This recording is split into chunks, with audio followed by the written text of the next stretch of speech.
हाय दोस्तों, आर के education classes में आपका स्वागत है।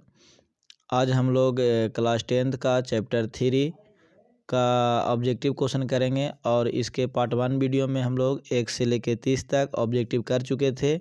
आज हम लोग 31 से लेके 60 तक ऑब्जेक्टिव क्वेश्चन VVI करेंगे। तो पहला क्वेश्चन है कि जब सूर्य का प्रकाश वायुमंडल से गुजरता है तो वायु के सूक्ष्म कण किस रंग के कारण अधिक प्रबलता से प्रकीर्णन करते हैं या प्रकीर्ण होते हैं। तो पहला ऑप्शन में है लाल, दूसरा ऑप्शन में नारंगी, तीसरा हरा और चौथा नीला। तो इसका जो आंसर हो जाएगा नीला आंसर हो जाएगा। क्या हो जाएगा? नीला। नेक्स्ट क्वेश्चन देखेंगे। क्वेश्चन है कि मानव नेत्र कार्य करता है, किसके भांति कार्य करता है? दूरबीन के भांति, कैमरा के भांति, सूक्ष्मदर्शी के भांति, कि इनमें से सभी? तो इसका आंसर हो जाएगा कैमरा के भांति कार्य करता है। नेक्स्ट क्वेश्चन देखेंगे। क्वेश्चन है कि यदि प्रकाश एक पतली झिल्ली से होकर नेत्र में प्रवेश करता है, इस झिल्ली को कहते हैं, क्या कहते हैं?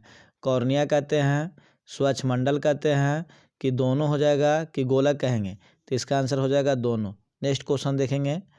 क्वेश्चन है कि नेत्र गोलक की आकृति लगभग होती है। नेत्र गोलक की आकृति लगभग होती है आयताकार, गोलाकार, वर्गाकार, त्रिभुजाकार। इसका आंसर हो जाएगा गोलाकार हो जाएगा। क्या हो जाएगा? गोलाकार।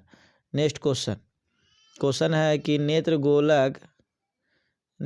गोलक का व्यास लगभग होता है 2.3 सेंटीमीटर, 2.4 सेंटीमीटर, 3.3 सेंटीमीटर, कि 3.4 सेंटीमीटर।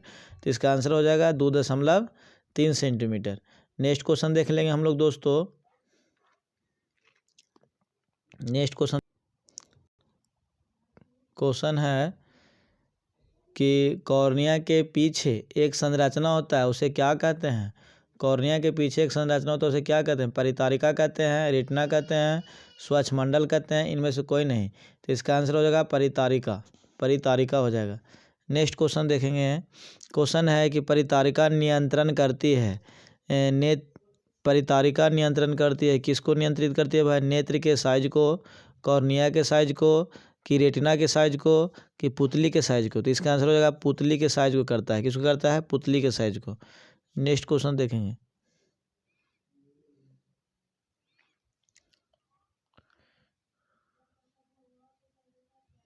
क्वेश्चन है कि नेत्र के प्रवेश करने वाले प्रकाश की मात्रा को नियंत्रित कौन करता है? तो पहला ऑप्शन में पुतली करेगा, कि कॉर्निया करेगा, कि रेटिना करेगा, परितारिका करता है? तो इसका आंसर हो जाएगा पुतली करेगा। कौन करेगा? पुतली। नेक्स्ट क्वेश्चन देखेंगे। कहा जाता है कि बृहद संख्या में प्रकाश सुग्राही कोशिकाएं कहाँ होती है? बृहद संख्या में प्रकाश सुग्राही कोशिकाएं कहाँ होती है? पहला ऑप्शन रेटिना में होता है, कॉर्निया में होता है, परितारिका में होता है, कि पुतली में होता है? तो इसका आंसर हो जाएगा रेटिना हो जाएगा। नेक्स्ट क्वेश्चन देखेंगे। क्वेश्चन है कि बृहद संख्या में, ये तो पढ़े ना जी, बृहद संख्या में प्रकाश सुग्राही कोशिकाएं कहाँ होती है? रेटिना में होती है। कहाँ में होती है? रेटिना में। ये पढ़ लिए थे। इसके बाद नेक्स्ट क्वेश्चन देखेंगे हम लोग कि विद्युत सिग्नल कौन उत्पन्न करता है? विद्युत सिग्नल कौन उत्पन्न करता है? तो पहला ऑप्शन हो जाएगा परितारिका, पुतली, कि प्रकाश सुग्राही, कि इनमें से सभी? तो इसका आंसर हो जाएगा सी हो जाएगा, प्रकाश सुग्राही हो जाएगा। नेक्स्ट क्वेश्चन देखेंगे।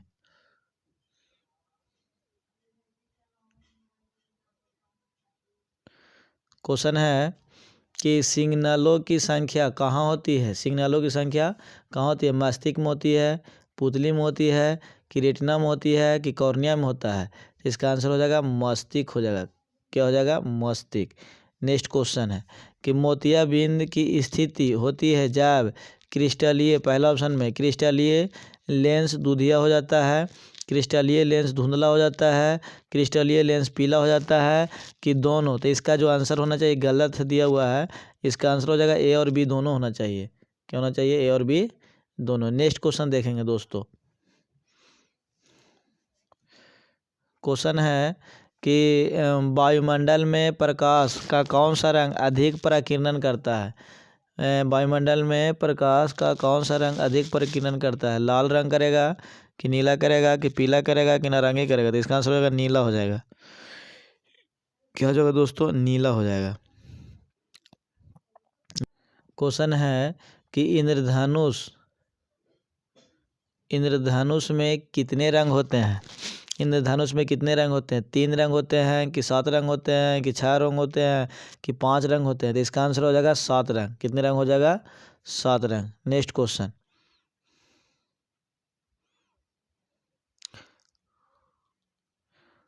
क्वेश्चन है कि सर्वप्रथम सूर्य का स्पेक्ट्रम प्राप्त करने के लिए कांच के प्रिज्म का उपयोग किसने किया था?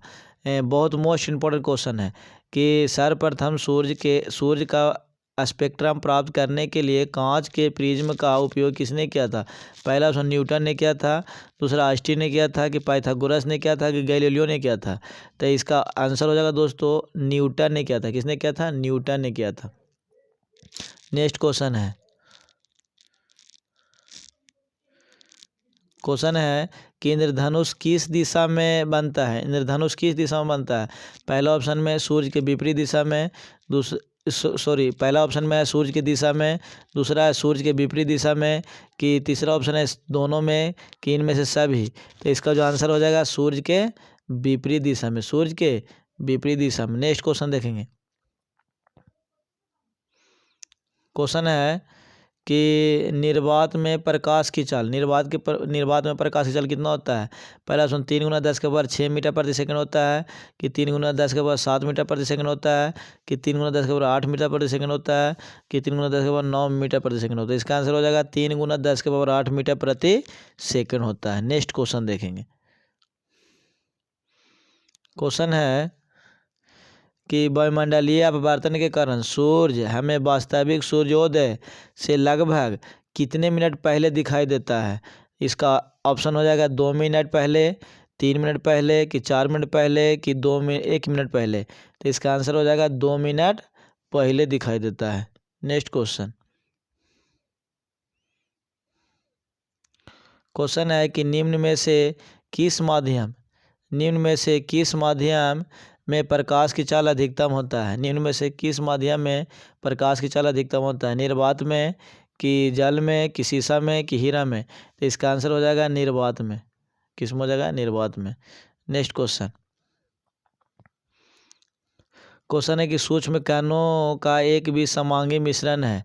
सूक्ष्म कणों का विषमांगी मिश्रण है। तो पहला ऑप्शन है वायुमंडल, दूसरा ऑप्शन जल मंडल, तीसरा जैव मंडल, चौथा स्थल मंडल? तो इसका जो आंसर हो जाएगा वायुमंडल। कौची हो जाएगा? वायुमंडल। Next question. क्वेश्चन है कि प्रकाश का प्रकीर्णन कणों को बनता है, यानी क्या मतलब है? प्रकाश का प्रकीर्णन किन कणों का बनता है? पहला ऑप्शन दृश्य, अदृश्य, कि टिंडल, कि इनमें से कोई नहीं? तो इसका आंसर हो जाएगा दृश्य हो जाएगा। क्वेश्चन है कि प्रकाश का प्रकीर्णन किन कणों को बनाता है? तो दृश्य को, कि अदृश्य को, कि टिंडल को, कि इनमें से कोई नहीं? इसका आंसर हो जाएगा दृश्य हो जाएगा। नेक्स्ट क्वेश्चन देखेंगे दोस्तों। क्वेश्चन है कि टिंडल का प्रभाव देखा जा सकता है। टिंडल का प्रभाव देखा जा सकता है जंगल में, बाजार में, खेत में, कि इनमें से कोई नहीं? इसका आंसर हो जाएगा जंगल में। Next question. वायुमंडल नहीं होता तो आकाश कैसा प्रतीत होता? पहला ऑप्शन में लाल, काला, नीला, कि उजला? तो इसका आंसर हो जाएगा काला दिखाई देता। कैसे दिखाई देता? काला। Next question.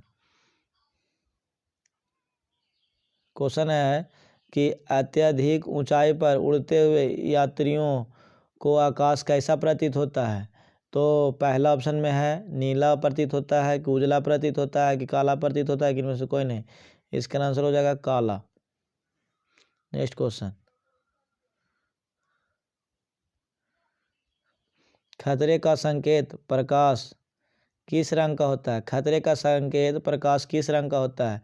पहला ऑप्शन है पीला होता है कि हरा होता है कि नीला होता है कि लाल होता है। तो खतरे का संकेत लाल होता है, option number D. Next question है कि सूर्योदय या सूर्यास्त के समय आकाश कैसा दिखाई देता है। पहला ऑप्शन में लाल दिखाई देता है, बैंगनी दिखाई देता है कि पीला दिखाई देता है कि काला। इसका आंसर हो जाएगा लाल दिखाई देता है। कैसे दिखाई देता है? लाल। नेक्स्ट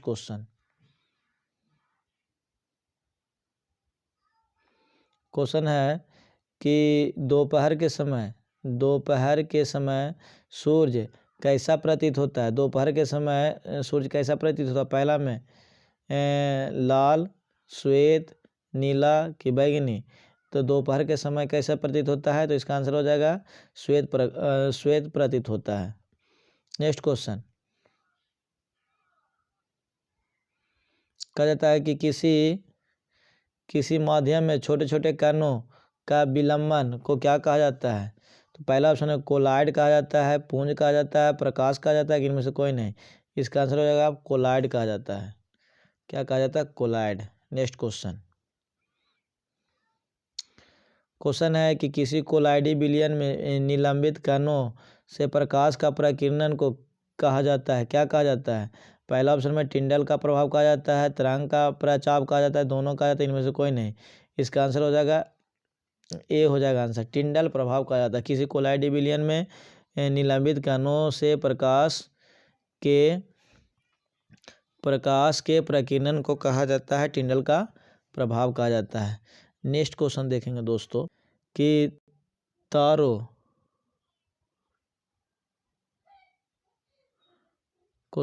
तारों के टिमटिमाने की व्याख्या किस सिद्धांत पर आधारित है।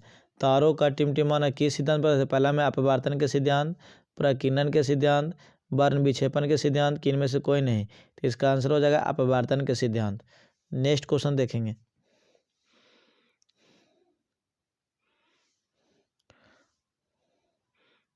प्रकाश के किस घटना के कारण सूर्य हमें वास्तविक सूर्योदय से लगभग 2 मिनट पूर्व दिखाई देने लगता है। किसके कारण? तो इसका ऑप्शन हो जाएगा पहला में परावर्तन के कारण, दूसरा ऑप्शन हो गया कि वायुमंडलीय अपवर्तन के कारण, तीसरा हो गया प्रकीर्णन के कारण कि वायुमंडलीय एवं प्रकीर्णन दोनों के कारण। तो इसका जो आंसर हो जाएगा बी हो जाएगा, वायुमंडलीय अपवर्तन के कारण। थैंक यू दोस्तों, इतना ही। और अगर वीडियो अच्छा लगा होगा तो लाइक, शेयर एंड सब्सक्राइब कर दें ताकि जब हम वीडियो डालें तो आपको पास पहुंच जाए। थैंक यू दोस्तों।